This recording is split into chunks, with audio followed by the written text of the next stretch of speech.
Selamat sore teman-teman, apa kabar hari ini? Pastikan hari ini adalah kabar yang luar biasa. Teman-teman, saya akan tampilkan salah satu video yang seorang ibu ketika dia pergi ke Madinah, ya, dia umroh dan sampai di sana dia ketemu Isa Al-Masih, ya, dia ketemu Isa Al-Masih. Dan setelah kembali dari sana, ya, dia memberi diri dibaptis. Kenapa dia memberi diri dibaptis? Karena dia sedang menemukan jalan kebenaran hanya ada di dalam Isa Al-Masih atau Yesus Kristus. Nah, teman-teman, dengan diam-diam, karena seorang ibu ini sudah janda dan dia punya 2 anak, dan anak ini diambil oleh suami, dan suami ini sudah menikah, ya, suami ini sudah menikah. Lalu ketika teman ini mengupload video ibu ini karena telah dibaptis, menerima Isa Al-Masih atau Yesus Kristus, dan keluarga ini melihat, ya, di FB, dan mereka menginformasikan, menyuruh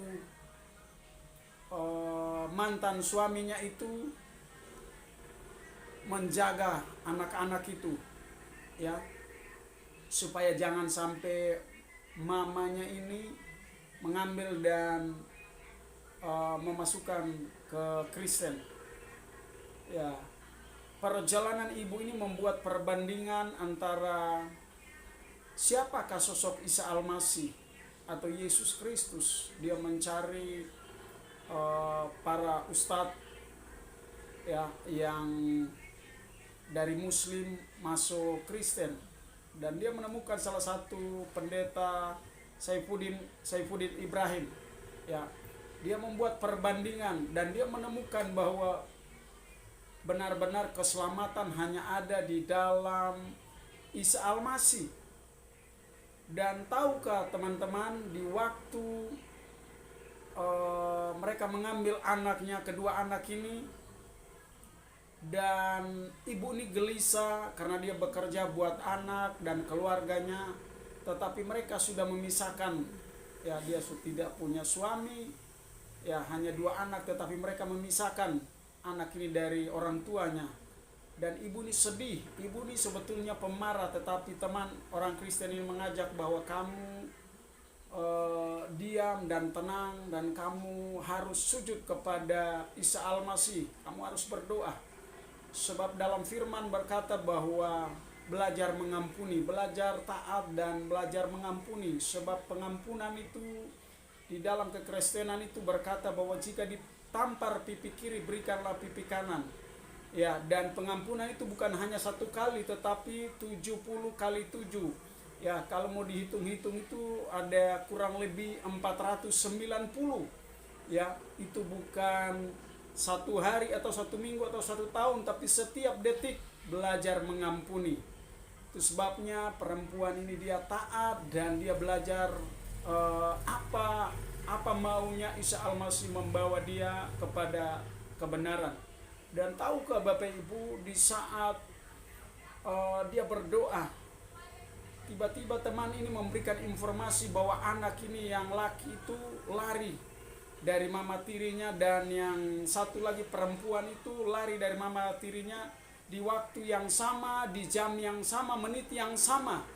Dia mau seorang ibu ini menguji bahwa kalau benar-benar Isa Al-Masih adalah Tuhan, buktikan mujizat ini. Dan tahu ke Bapak Ibu, mujizat itu nyata. Di saat yang sama, di waktu yang sama, kedua anak ini dipertemukan dengan ibu, sehingga ibu ini membanggakan bahwa benar di bawah kolong langit ini tidak ada Tuhan lain kecuali Isa Al-Masih atau Yesus Kristus. Karena itu teman-teman, tidak sabar lagi, mari kita tonton video ini dan Teman-teman, saya perlu mengingatkan jangan lupa untuk mendukung channel ini, jangan lupa subscribe, like, komen, dan share. Dan jangan lupa bunyikan notifikasi supaya video-video yang selanjutnya tidak ketinggalan. Oke, kita langsung saja saksikan. Seorang sama sosok Yesus ini gitu loh. Lalu pertama kali saya masuk ke gereja seumur hidup saya bingung Bapak Ibu, bingung jujur. Karena di gereja itu pas saya lihat gelap. Terus cewek sama cowok itu nyampur bersatu gitu. Mereka sedang kayak bersukacita. Saya lihat di depan itu ada band, ternyata mereka sedang melakukan pujian penyembahan, saya nggak ngerti. Di kiri saya lagi ada yang nangis, ada yang sorak-sorai. Oke, saya ikutin aja. Itu kepala saya pusingnya luar biasa, Bapak Ibu. Nggak tahu kenapa gitu. Karena kan saya terbiasa dengan kalau saya sholat itu hening. Jadi cewek-cewek, cowok-cowok dipisah gitu. Suci dalam keadaan suci gitu. Nah, terus berikutnya saya minta ikut lagi ke gereja. Lagi saya semakin cinta, saya semakin tahu gitu ya. Terus saya bilang, gue mau dong dibaptis sama teman saya ini. Dan dia pun bilang, gila lu, jangan lu, anak guru besar lu, anak Pak Ustadz minta dibaptis, nggak mau gue. Anak Kori, bapak saya Kori, bapak ibu almarhum. Kori itu guru ngaji. Terus enggak, gue sendiri yang mau, nggak apa-apa. Dia nggak mau nolongin saya. Ya udah saya cari sendiri aja, bapak ibu, bener-bener saya cari sendiri. Saya dapetin salah satu gereja, terus saya bilang saya mau daftar sendiri ke ininya, ke resepsionisnya, terus akhirnya dijadwalin kita untuk dibaptis.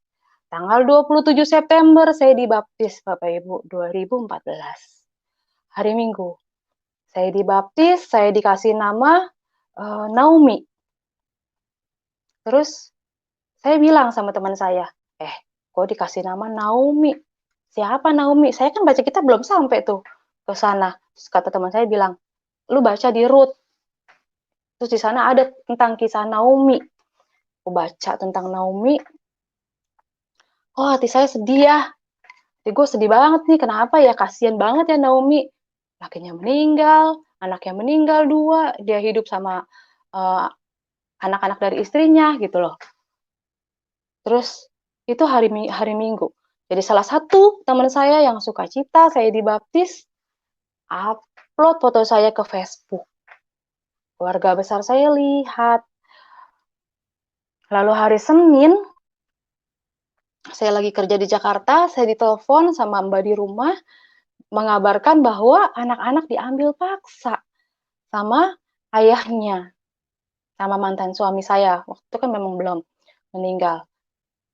Waduh, itu karena dia denger gitu. Mereka takut anak-anak saya didoktrin gitu loh. Jujur, saat itu saya kacau banget gitu, saya sedih banget gitu. Karena saya kerja itu ya buat anak gitu loh. Buat anak, tiga-tiga buat keluarga. Buat orang tua saya, buat adik-adik saya gitu. Tuhan, kenapa Tuhan? Kok malah begini, malah diambil anak-anak saya gitu loh. Kan kalau orang udah divorce itu ya udah nggak ada hubungan sebenarnya gitu loh. Anak-anak saya masih kecil, lagi sekolah diambil gitu. Ngambilnya juga ngebohongin, bilangnya neneknya sakit gitu. Ternyata dia tahu gitu. Terus saya mau marah, kayaknya mau memakai kekuatan saya sendiri gitu loh. Aduh, apa panggil pengacara ya? Apa panggil polisi ya? Tapi teman saya bilang, jangan, kamu duduk aja, kamu diem, kamu bersujud di kaki Tuhan, kamu doa, biarkan Tuhan yang bekerja untukmu. Biarkan Tuhan yang berperang untukmu. Kamu gak boleh marah. Jujur, saat itu saya tuh masih anak baru gitu loh. Menjadi seorang pengikut Kristus yang baru. Gak bisa, gue kerja tuh buat anak. anak gua nggak ada gimana rasanya gitu.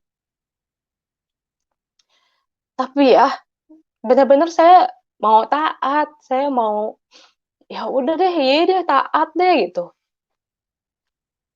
Terus 3 bulan berselang dengan kegalauan, dengan kesedihan yang ada, saya melanjutkan hidup saya tanpa anak-anak saya, nggak ada komunikasi sama sekali. 3 bulan Bapak Ibu, benar-benar di hari dan jam yang sama, itu 3 bulan, yang Muhammad Al-Riansyah ternyata di pesantren yang gak layak, dan putri Muhammad Al-Riansyah itu kabur di hari dan jam yang sama setelah 3 bulan. Itu Muhammad Al-Riansyah kabur dari pesantren, terus si putri juga yang anak kedua itu kabur dari rumah mantan suami saya karena katanya dianiaya sama istri dari mantan suami saya itu gitu. Di hari dan jam yang sama Bapak Ibu. Anak-anak, anak kecil saat itu nggak pegang handphone, nggak bisa janjian. Itu kalau bukan Tuhan Yesus yang menunjukkan kekuasaannya, menunjukkan ke Naomi, kamu nggak salah, pilih aku, Naomi ini aku bela kamu saat itu. Aku melihat Tuhan bela saya saat itu, benar-benar. Terus